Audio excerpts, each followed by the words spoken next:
नमस्कार दोस्तों, कविता Yadav YouTube channel पर आप सभी का स्वागत है।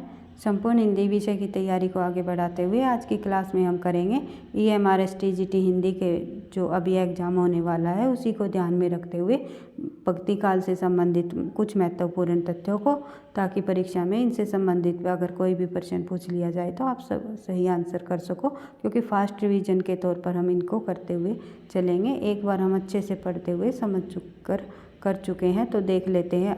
आचार्य रामचंद्र शुक्ल के अनुसार भक्ति काल की समय सीमा 1375 विक्रमी संवत से 1700 विक्रमी संवत। विक्रमी संवत को आपको ध्यान रखना है, अगर ईस्वी में पूछ लिया जाए तो इनमें से आप 57 माइनस कर दोगे। फिर है डॉक्टर राम कुमार वर्मा ने 1375 विक्रमी संवत से 1700 विक्रमी संवत तक राम कुमार वर्मा ने भी यही माना है।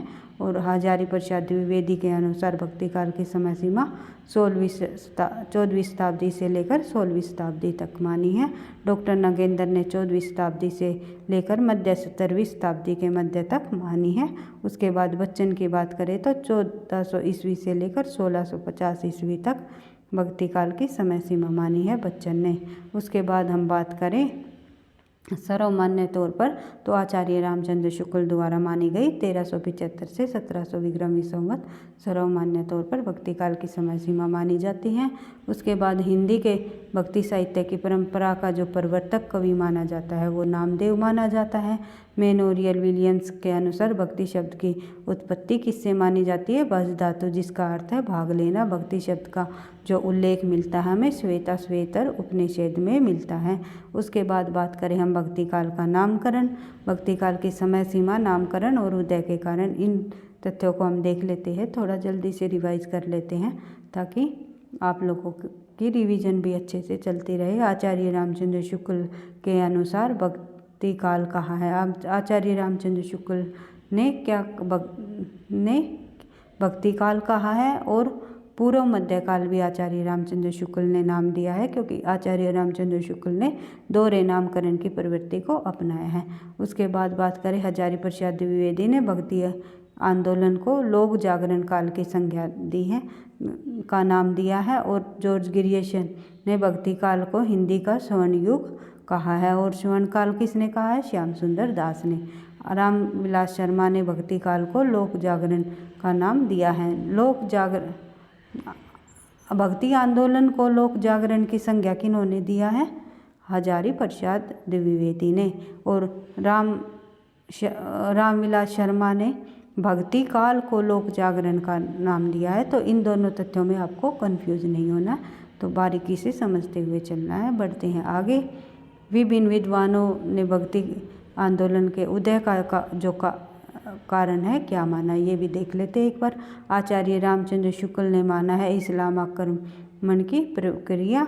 इस्लाम के आक्रमण के कारण ही भक्ति आंदोलन का जन्म हुआ, ये कहा है आचार्य रामचंद्र शुक्ल ने। हजारी प्रसाद द्विवेदी ने कहा है कि किसी भी आक्रमण की प्रक्रिया के साथ भक्ति काल का जन्म नहीं हुआ, बल्कि भारतीय चिंतन धारा का ये स्वाभाविक विकास रहा है भक्ति का आना। तो ये कहा है हजारी प्रसाद द्विवेदी ने। रामविलास शर्मा ने कहा है भक्ति आंदोलन एक जातीय और जनवादी आंदोलन है। ये जो कोटेशन है ये रामविलास शर्मा द्वारा दी गई।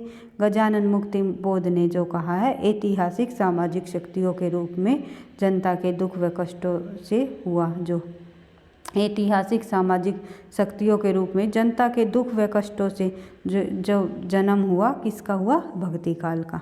भक्ति काल का जन्म हुआ। उसके बाद अगर बात करें जॉर्ज ग्रियर्सन ने तो ईसाईयत की देन माना है भक्ति काल को। और ताराचंद ने कहा है भक्ति का उदय अरबों की देन है। तो कई बार पूछा जाता है ईसाईयत की देन भक्ति को किसने माना है भक्ति काल को, और अरबों की देन भक्ति काल को किस विद्वान ने माना है। तो आप तो देख सकते हो इन्हीं तथ्यों में से परीक्षा में प्रश्न पूछे जाते हैं। इसके बाद बात करें भक्ति काल का जो विभाजन हुआ, दो धाराओं में विभाजित हुई। आप लोगों को पता ही अच्छे से, निर्गुण काव्य धारा और सगुण काव्य धारा। निर्गुण में संत काव्य धारा जिसे हम ज्ञानाश्री शाखा के नाम से भी जानते हैं। फिर सगुण में सूफी काव्य धारा जिसे हम प्रेमाश्री शाखा के नाम से भी जानते हैं। फिर सगुण सैगुन काव्यधारा के अंतर्गत राम काव्यधारा, फिर कृष्ण काव्यधारा।